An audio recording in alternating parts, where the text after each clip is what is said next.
नमस्कार। इस पॉडकास्ट में आपका स्वागत है।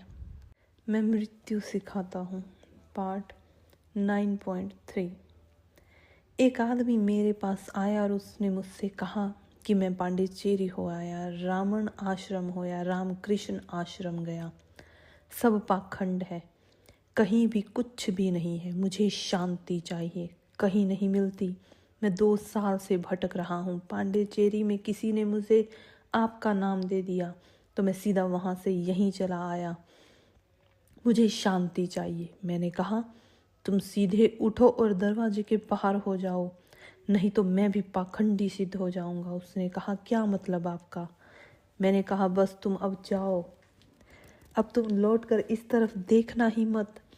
इसके पहले कि मैं पाखंडी सिद्ध हो जाऊं, मुझे अपने को बचा लेना उचित है। उन्होंने कहा, लेकिन मैं शांत होने आया हूँ। मैंने कहा, तुम बिल्कुल ही चले जाओ, क्योंकि तुमसे मैं यह पूछता हूँ कि तुम अशांत होने किसके पास पूछने गए थे? किस गुरु से तुमने अशांति की दीक्षा ली है? किस आश्रम में गए थे जहाँ तुमने अशांति का पाठ सीखा? उसने कहा, मैं कहीं नहीं गया। तो मैंने कहा, तुम तो इतने होशियार आदमी हो कि अशांति तक पैदा कर लेते हो, तो मैं तुम्हें और क्या बताऊंगा। जिस ढंग से तुमने अशांति पैदा की है उससे उल्टे लौट जाओ, शांत हो जाओगे। मुझसे क्या लेना देना। भूल कर किसी से मत कहना कि मेरे पास भी गए थे, क्योंकि मुझसे संबंध ही क्या है इस बात का। नहीं, वह आदमी बोला कि आप कुछ भी करके मुझे तो शांत होने का रास्ता बताइए। मैंने कहा, तुम और अशांत होने का रास्ता खोज रहे हो। शांत होने का सिर्फ एक ही रास्ता रहता है दुनिया में, और वह यह है कि जो अपनी अशांति को भी शांति से स्वीकार कर लेता है, अशांति को भी जो उसकी परिपूर्णता में स्वीकार कर लेता है और कहता है, आ जाओ, रहो, तुम भी मेहमान बन जाओ इसी घर में, उसी दिन अचानक पाता है कि अशांति विदा हो गई। क्योंकि अशांति विदा होती है वृत्ति से। जो अशांति को स्वीकार करता है उसकी वृत्ति शांत हो गई, क्योंकि वह अशांति तक को स्वीकार कर लेता है। यह जो वृत्ति की शांति हो गई, तो अशांति कहाँ कैसे टिकेगी? अशांति पैदा होती है अस्वीकृति की वृत्ति से। फिर चाहे वह अस्वीकार अशांति का ही क्यों न हो। जो कहता है अशांति को स्वीकार नहीं करेंगे, वह अशांत होता चला जाएगा, क्योंकि स्वीकार न करना ही तो अशांति की जड़ है। वह कहता है, हम अशांति स्वीकार न करेंगे, हम दुख स्वीकार नहीं कर सकते, हम मौत स्वीकार नहीं कर सकते, हम अंधेरा स्वीकार नहीं करते। तो मत करो स्वीकार। जिसको तुम स्वीकार नहीं करोगे उससे ही घिरते चले जाओगे। देखो अब उसको स्वीकार करके, जिसे कोई स्वीकार नहीं करता, और अचानक तुम पाओगे कि जिसे शत्रु जाना था वह मित्र हो गया। शत्रु को कोई घर में मेहमान ही की तरह टहला ले तो मित्र हो जाने की अतिरिक्त उपाय भी क्या है। इसीलिए मैंने इन दिनों में ये बातें कही। मृत्यु की विजय की आकांक्षा से आप आए थे और आपने सोचा होगा कि शायद मैं कोई तरकीब बताऊंगा कि आप कभी न मर सको। एक मित्र ने तो पत्र भी लिखा पुष्कर के पास कि क्या वह कायाकल्प किया जाएगा, कोई पारस प्रयोग बताया जाएगा, तो फिर हम खर्च करके आए भी। हो सकता है आप भी उसी ख्याल में आए हों, लेकिन आप बड़े बड़े बेचैन हुए होंगे, क्योंकि मैं इधर मृत्यु की कला सिखा रहा हूँ। मैं कह रहा हूँ मर जाओ, मैं कहता हूँ मरना सीखो। भागते कहाँ हो मृत्यु से? आलिंगन कर लो और ध्यान रहे, मैं मृत्यु की विजय का सूत्र ही आपको दे रहा हूँ। मृत्यु की विजय का सूत्र कायाकल्प नहीं है। कितनी ही कायाकल्प करो, मरना ही पड़ेगा, काया मरेगी ही। हाँ, कायाकल्प से इतना ही हो सकता है कि मौत लंबी जा सकती है, यानी और परेशानी लंबी हो जाएगी। 70 साल में मर जाते तो 700 साल में मर पाओगे। 70 साल में जो खुद विदा हो जाता वह 700 साल तक चलेगा। और क्या होगा? 70 साल के झगड़े 700 साल तक चलेंगे। 70 साल की मुसीबतें 700 साल तक फैल जाएंगी, लंबा जाएंगी, अनगणित हो जाएंगी। और क्या होगा? आपको पता नहीं है इस बात का कि अगर सच में ही कोई मिल जाए आपको 700 साल करने वाला और कहे कि लो यह दवा दिए देता हूँ, हो जाओगे 700 साल, तो आप कहोगे कि जरा ठहर जाओ, मैं विचार कर लूँ। और मैं नहीं समझता कि आप में से कोई भी 700 साल वाली दवा लेने को राजी होगा। क्योंकि इसका मतलब क्या होता है? इसका मतलब यही होता है कि जो मैं था वह तो मैं ही रहूँगा और इसी मैं को 700 साल जीना पड़ेगा। यह तो बहुत महंगा पड़ जाएगा, यह तो बहुत भारी पड़ जाएगा। अगर किसी दिन वैज्ञानिकों ने कोई ऐसी खोज कर दी कि आदमी अनंत काल तक जी सके, और ऐसी खोज शायद हो सकेगी, इसमें कोई कठिनाई नहीं है, तो उस दिन ध्यान रहे, जिस दिन अनंत काल तक जीने की व्यवस्था हो जाएगी, उस दिन आदमी उन गुरुओं की तलाश करेगा जो ऐसी तरकीबें बता दे जिससे जल्दी आदमी मर जाए। जैसे अभी कायाकल्प करने वाले गुरुओं की तलाश चलती है, वैसे ही तब तलाश चलेगी कि कोई गुप्त रहस्य बता दे कि हम किसी तरकीब से मर जाएं और वैज्ञानिक हमें बचा न पाए। सरकार को किस तरह से धोखा दे दे, क्योंकि हमको ख्याल ही नहीं है कि लंबी हुई जिंदगी का कोई मतलब नहीं होता। जिंदगी का मतलब होता है जीने से। और कोई आदमी एक क्षण में इतना जी सकता है कि कोई आदमी अनंत जन्मों में न जी सके।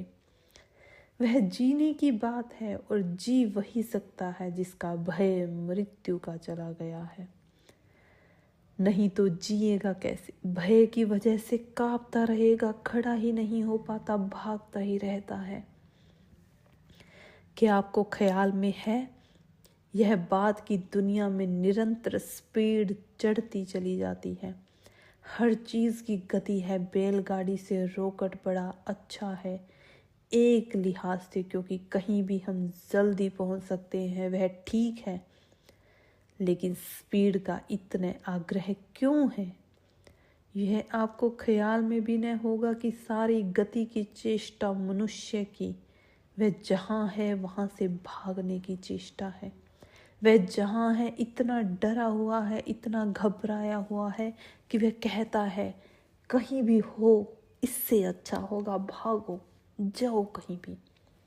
सारे यूरोप और अमेरिका में छुट्टी का दिन बहुत उपद्रव का दिन हो गया है, और छुट्टी के दिन जितने लोग थक जाते हैं उतना कभी भी नहीं थकते हैं, क्योंकि भागो, अपनी अपनी गाड़ियां लेकर भागो, 50 मील, 200 मील दूर, 400 मील दूर, किसी पिकनिक स्पॉट पर, किसी पहाड़ पर, किसी हिल स्टेशन पर, किसी समुद्र के तट पर भागो।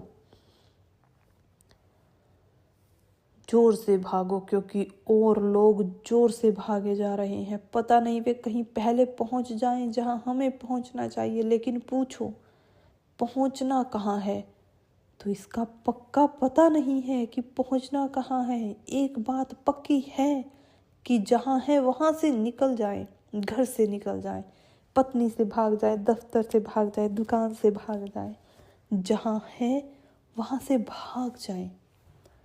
आदमी नहीं जी पा रहा है, इसीलिए इतना भाग, इतनी दौड़ पैदा हुई है।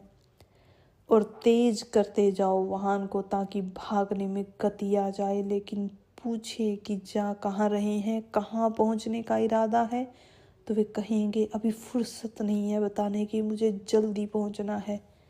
ये आप पहुँच कहाँ रहे हैं? जाना कहाँ है? इरादे कहाँ है? हमें चांद पर पहुँचना है, मंगल पर पहुँचना है। बड़ी कृपा पहुँच जाइए। क्या करेंगे मंगल पर पहुँचकर? आप भी पहुँच जाएंगे ना, फिर दुनिया बना लेंगे, फिर यही ज़मीन बना लेंगे।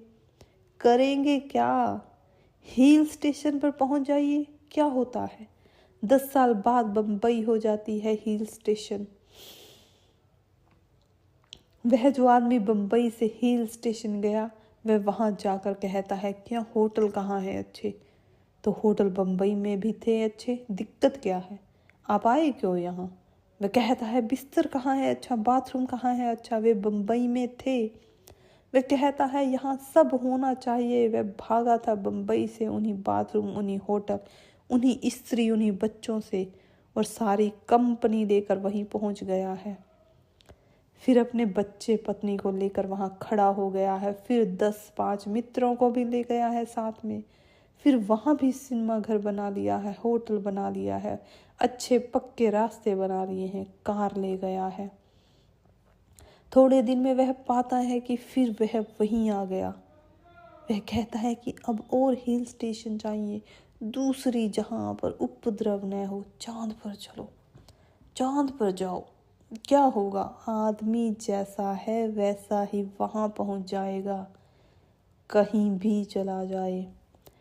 हम भी जिंदगी भर भाग रहे हैं, हर वक्त कहीं से भाग रहे हैं, किस चीज से भाग रहे हैं, डर क्या है?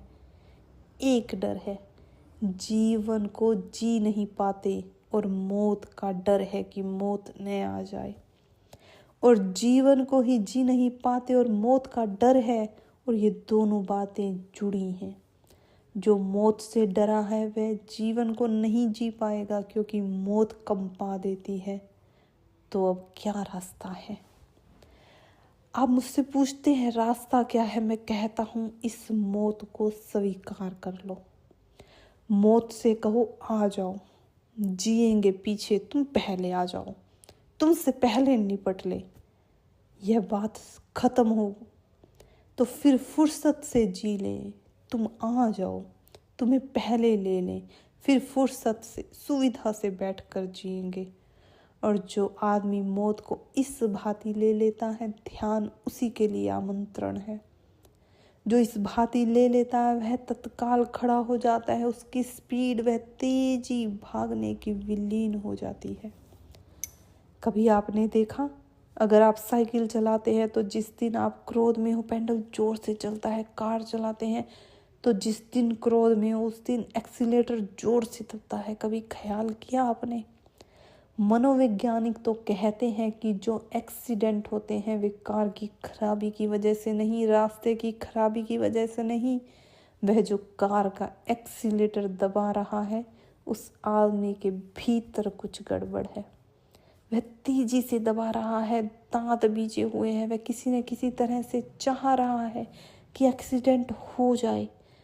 वह इच्छा से भरा हुआ है कि हो जाए, कहीं टकरा जाए जोर से, क्योंकि जिंदगी बिल्कुल बेकार मालूम हो रही है। इतना ही रस आ जाएगा कम से कम टकराने का, उतनी देर कम से कम थ्रिल, थोड़ा कंपन होगा, थोड़ा अच्छा लगेगा। कुछ हुआ तो अपनी जिंदगी बिल्कुल बेकार न गई, कुछ हुआ तो।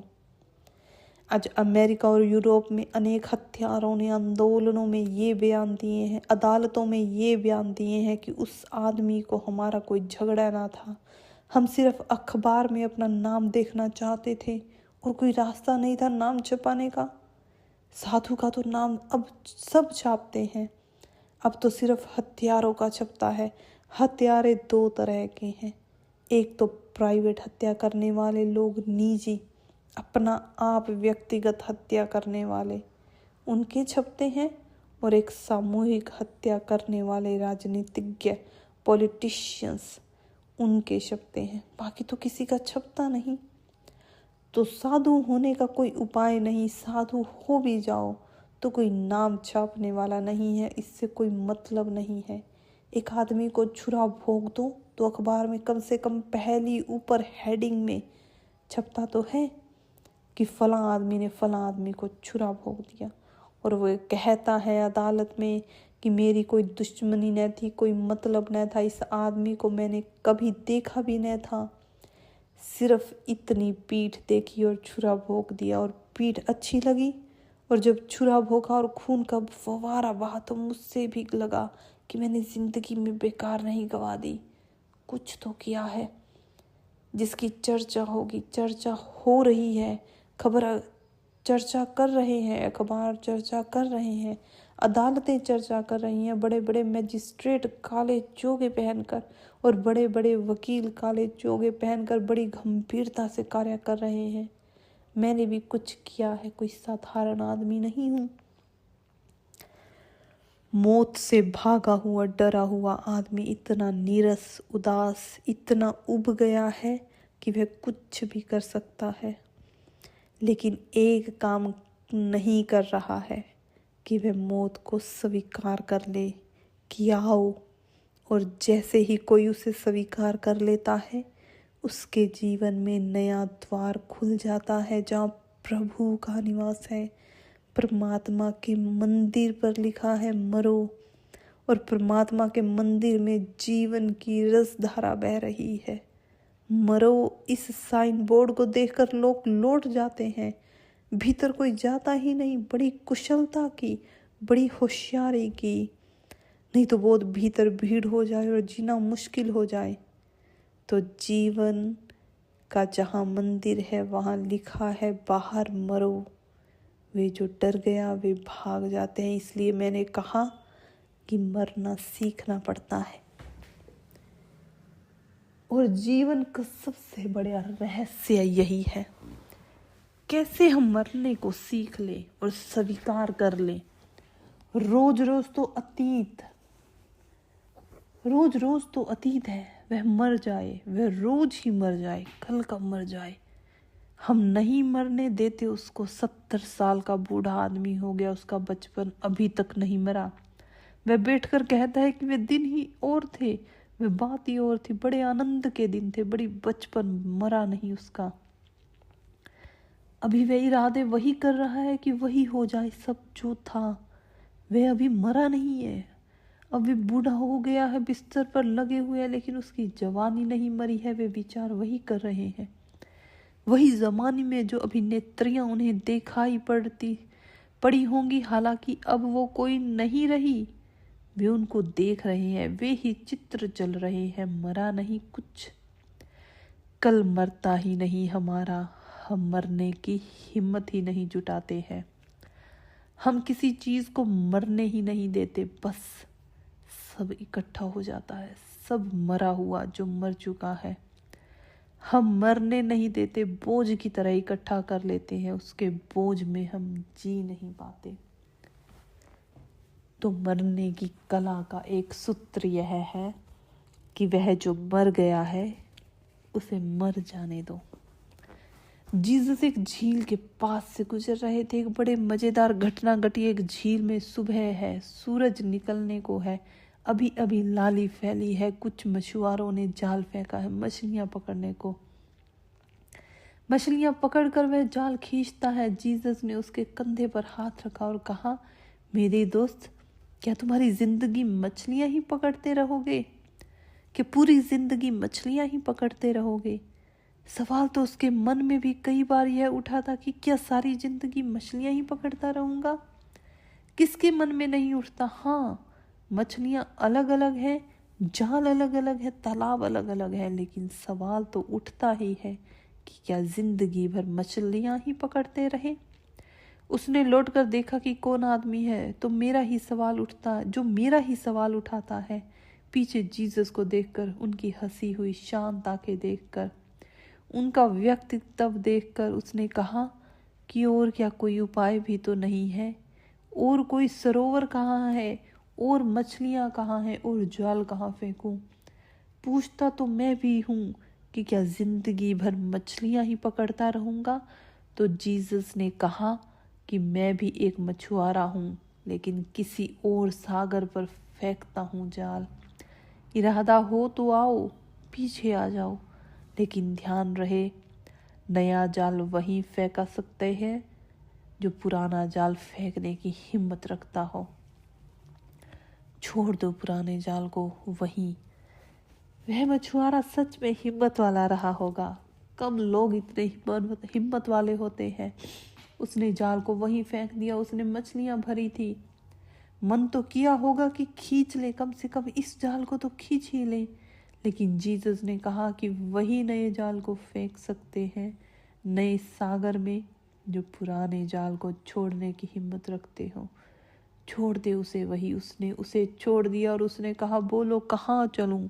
जीसस ने कहा, आदमी हिम्मत के मालूम होते हो, कहीं जा सकते हो, आओ। वे गांव के बाहर निकल रहे थे, तब एक आदमी भागता हुआ आया और उस मछुआरे को पकड़कर कहा, पागल, तू कहाँ जा रहा है? तेरे बाप की मौत हो गई है। जो बीमार थे, रात ज्यादा तबीयत खराब हुई तो सुबह उठकर चला आया, उनकी मृत्यु हो गई है। तू गया कहाँ? हम गए थे तालाब पर, पड़ा हुआ जाल देखा है वहां। तू कहाँ चला आया? कहाँ जा रहा है? तो उसने जीसस से कहा, क्षमा करे, 2-4 दिन की मुझे छुट्टी दे दे, मैं अपने पिता को अंत्येष्टि कर आऊं, अंतिम संस्कार आऊं, फिर मैं लौट आऊंगा। जीसस ने जो वचन कहा बड़ा अद्भुत था। उन्होंने कहा, पागल, let the end the dead बरी द डेड। वह जो गांव में मुर्दे हैं वे मुर्दे को दफना लेंगे। मुझे क्या जाने की जरूरत है? तू चल। अब जो मर ही गया वह मर ही गया, अब दफनाने की भी क्या जरूरत है? यानी दफनाना भी और तरकीबें हैं उसको और जिलाए रखने की। अब मर ही गया तो मर ही गया, और फिर गांव में काफी मुर्दे हैं, वे दफना लेंगे। तू चल। एक क्षण वह रुका। जीसस ने कहा, तो फिर मैंने गलत समझा कि तू पुराने जाल छोड़ सकता है। एक क्षण वह रुका और फिर जीसस के पीछे चल पड़ा। जीसस ने कहा, तू आदमी हिम्मत का है, तू मुर्दों को छोड़ सकता है, तो तू जीवांत को पा भी सकता है। असल में वह जो पीछे मर गया है उसे छोड़ें। ध्यान में आप निरंतर बैठते हैं, लेकिन मुझसे आकर कहते हैं कि होता नहीं है, विचार आ जाते हैं।